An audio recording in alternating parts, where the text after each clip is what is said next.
Beach attack has sent shockwaves through Jewish communities around the world. Many synagogues already have armed security, even here in the United States, and it's now leading to Jewish groups calling for even more. Joining me now is former Auburn basketball coach Bruce Pearl, who has spoken at length about the rise of anti-Semitism in this country. Thanks so much for joining us, Coach. First, your reaction. This is the first night of Hanukkah. These two men apparently carefully planned this. They took positions up on a bridge to fire down at a crowd that couldn't even move or run fast because they were in the sand. Well, Elizabeth, this is what globalizing an intifada means. It's a call to rise up.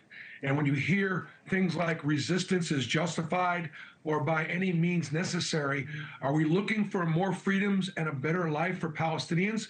Or are we trying to justify the killing of Jews? What radicalizes a father and his son in Australia to think that by having target practice against Jews that are singing and dancing and celebrating life and the freedoms of Hanukkah is going to some way solve the problem? In fact, it only makes it worse. And the rise of anti-Semitism is different than a rise in racism or things like that. Elizabeth, 80 years ago, 6 million Jews were murdered because of how they prayed. And we see this taking place over and over again.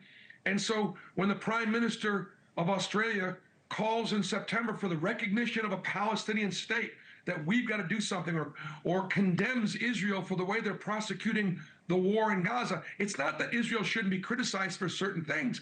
It's when your positions just take another step to reward terrorism, you're sending people like this the message that take this into your own hands. You were at a recent event on Capitol Hill with several members of Congress, and when you were there, you said Jews need to, quote, wake up to threats that they and Israel face.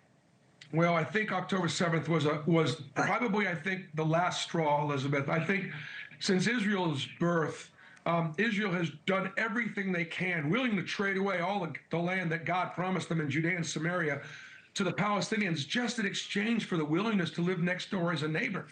In 2005, they pulled 10,000 Jews out of Gaza and say, here is your homeland, here's your state.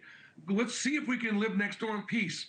And of course, what do they do with it? They just created obviously a terrorist state. So Jews in America need to wake up, because we need to protect ourselves from those that want to kill us. I can't tell you, I was born in 1960. I have never been to a temple service, a Friday night Shabbat, without police in the parking lot, or at the door. And Elizabeth, they're not there to park cars.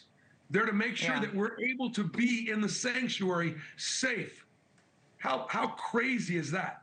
You know, what Israel is doing in Gaza, the situation in Gaza, I know many Israelis, not even to say Jewish people here in the U.S. or around the world, who can criticize what Israel is doing. In other words, this isn't about Israel does nothing wrong and Israel is always fine. That's not the case. Israelis will tell you that's not the case.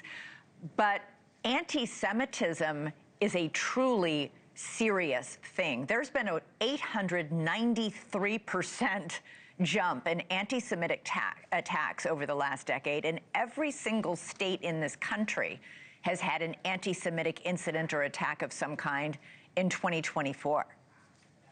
Well, anti-Semitism falls apart when you put it under some kind of historic scrutiny. What countries have or peoples have benefited themselves by the rise of anti-Semitism? Hitler in Germany certainly did not benefit. How about Western Europe? You kill 6 million Jews, you replace them with something else.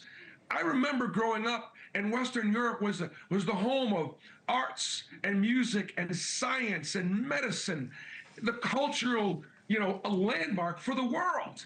Not the case anymore. And I think you can make a very strong case that when the Jews are kicked out of places all over the world, and we have, how did it turn out once they left? And my answer is not good. And so I love this country. God bless America, where right now the United States and Israel might be the only two places where it's safe for me and my family to live and practice our faith. Thank you for watching. Subscribe below and download our NewsNation app right now on your phone, and you will get fact-based, unbiased news for all Americans.